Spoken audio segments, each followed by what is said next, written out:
Salut à tous! Alors oui, j'avais dit que je ne ferais pas de vidéo pendant la diffusion de WandaVision, mais après avoir regardé 3 fois les premiers épisodes de la série, je me rends compte que le nombre de clins d'œil et d'éléments mystérieux à relever est énorme. Je fais donc une vidéo pour les remémorer. Il faut savoir que cette vidéo est faite à partir de mon serveur Discord, où tout un salon est dédié à la série. Si vous ne voulez rien manquer, je vous invite donc à le rejoindre directement à l'aide du lien en description. Avant de commencer, je tiens à préciser que je ferai 3 vidéos de ce genre. La première est maintenant, l'autre sortira après l'épisode 6 et la dernière après l'épisode 9. Bref, assez parlé, c'est parti. Mais qu'est-ce qui te prend? Qui es-tu? Je suis sous.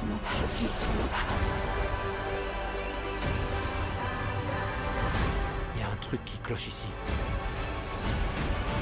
Wanda, vous me recevez? Qui est-ce qui vous fait ça, Wanda? Vous êtes ici pour nous aider? Nous sommes chez nous. Alors il faut qu'on se batte.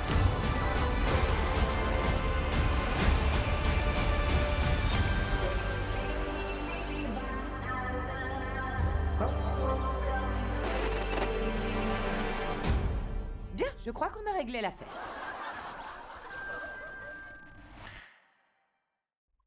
Tout d'abord, analysons le premier épisode.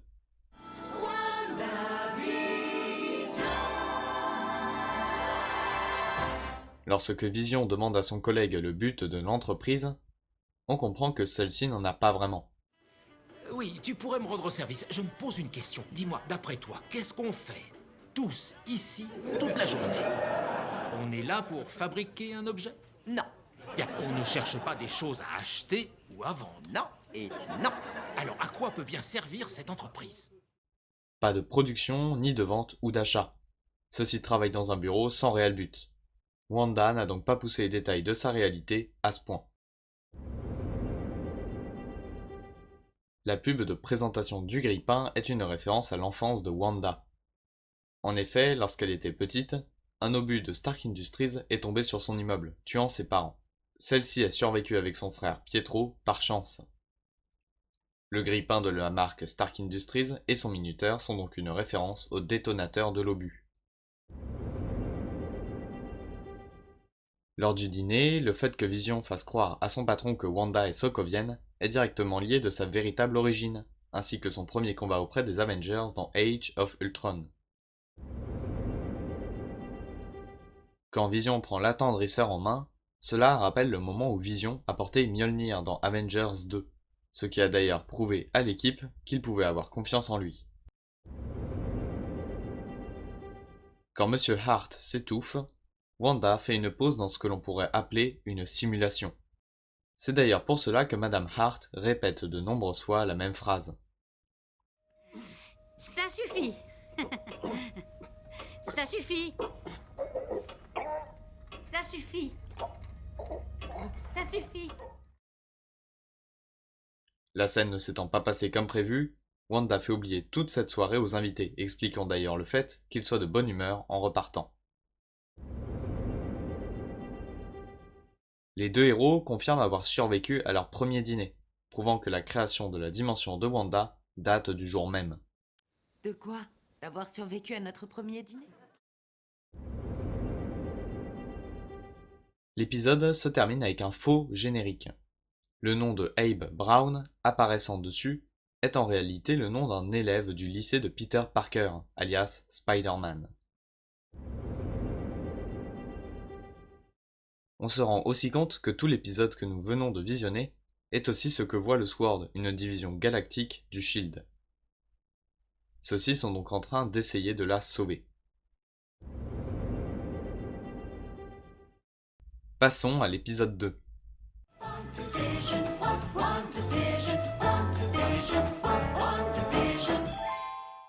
Le passage entre l'époque du premier épisode, c'est-à-dire les années 50, et celle du deuxième, c'est-à-dire les années 60, est marqué par le changement de la maison du couple de héros.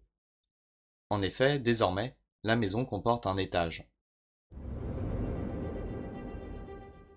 Les bruits qu'entendent Wanda et Vision sont sûrement le passage d'objets ou de personnes entre le monde réel et celui de Wanda. Il s'agit peut-être de Monica Rambeau et Dottie. Qu'est-ce qui se passe?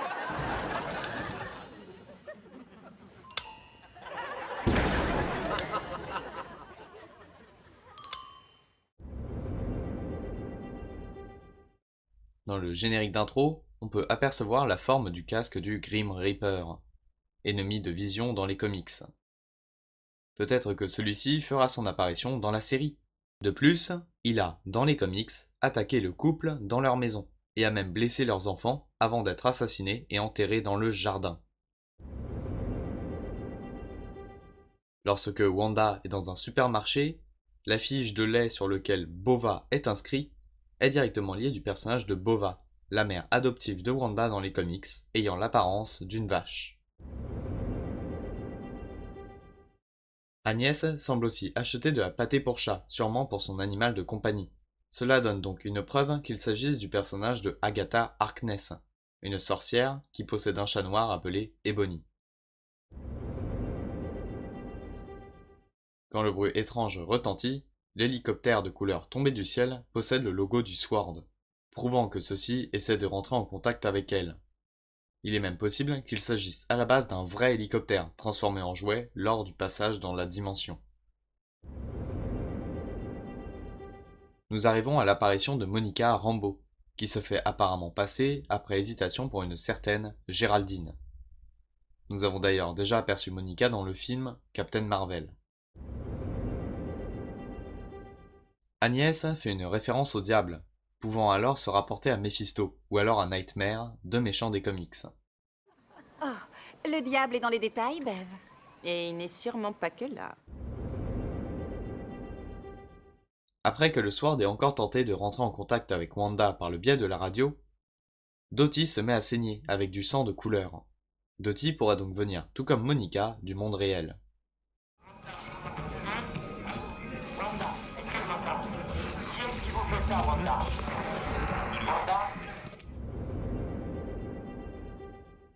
Lorsque la pub arrive, cette fois-ci, la montre est une référence au baron Strucker, qui a fait des expériences sur Wanda et son frère, révélant alors au grand jour leur pouvoir surpuissant.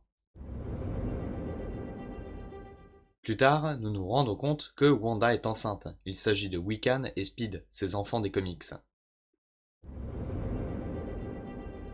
C'est à ce moment que le Sword est de retour. Seul détail, des insectes sont autour d'eux. Si l'on regarde dans les comics, Nightmare, le méchant de Doctor Strange 2, attire les insectes lorsqu'il se déplace. Je pense donc que Nightmare contrôle indirectement Wanda, expliquant sa présence dans la dimension. Passons enfin à l'épisode 3. Ensemble, 1 plus 1 font une famille. Quand le couple commence à peindre la chambre de l'enfant, la marque de la peinture est Simser, en référence à l'artiste qui travaille actuellement sur Doctor Strange and the Multiverse of Madness.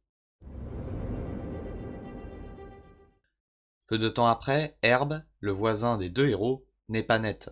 Il s'agit sûrement du fait que Wanda ne contrôle pas bien ses pouvoirs à cause de sa grossesse. Lorsque Vision admet avoir des doutes, Wanda semble apeurée et lui enlève tout souvenir de ce moment afin que sa vie continue sans problème. La pub est une grosse référence à Hydra et à l'accès des pouvoirs de Wanda. Le slogan « Trouvez la déesse qui est en vous » est pour moi traduit par « Trouvez la mutante qui est en vous ». Il s'agit aussi d'une référence à la saison 4 d'Agents of S.H.I.E.L.D. En effet, Coulson, à ce moment situé dans la charpente, est persuadé que Hydra a créé un savon bleu afin de contrôler l'esprit des gens. J'aurais compris depuis longtemps s'il n'y avait pas eu ce savon qui contrôle les esprits. Ouais. Attendez, quoi? Le savon bleu que tout le monde utilise. Hydra le bourre de produits chimiques. Ça s'infiltre dans notre organisme et ça implante de faux souvenirs dans notre cerveau pour nous faire croire que c'est un petit coin de paradis. Mais vous en faites pas, je suis clean. Je fabrique mon propre savon. Bien sûr, il confond le fait que du sang-cri a été utilisé pour le réanimer, ainsi qu'on lui ait effacé ses souvenirs pour qu'il ne se souvienne plus de l'opération. Le fait que Wanda et Vision utilisent leurs pouvoirs ne semble pas affecter Monica et le Docteur malgré que ce soit surnaturel. Cela est expliqué par le fait que Monica vienne du vrai monde et qu'elle connaisse la vérité. Le coup du Docteur est plus étrange. Mais si la ville tout entière est consciente qu'ils sont enfermés, alors cela prend tout son sens. Lorsque Wanda chante, les paroles sont sokoviennes, en relation avec son origine. On peut penser qu'il s'agit d'une musique que sa propre mère lui chantait lorsqu'elle était petite.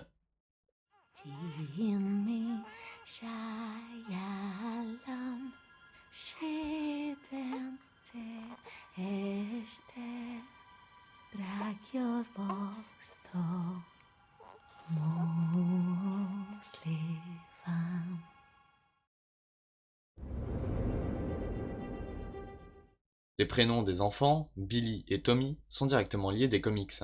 Billy est le prénom de Wiccan, tandis que Tommy est le prénom de Speed. Le pendentif de Monica possède le logo du Sword, prouvant qu'elle travaille pour eux. Le docteur a dit que la petite ville était comme une forteresse dont il est difficile de s'échapper. Il est donc conscient qu'il était retenu prisonnier dans cette réalité. C'est aussi une mini-référence au film Dark City que je vous recommande vivement. Les petites villes sont comme des forteresses difficiles à fuir. En fin d'épisode, nous pouvons apercevoir à quoi ressemble la barrière séparant le monde réel et celui de Wanda. Passons rapidement à l'affiche de la série.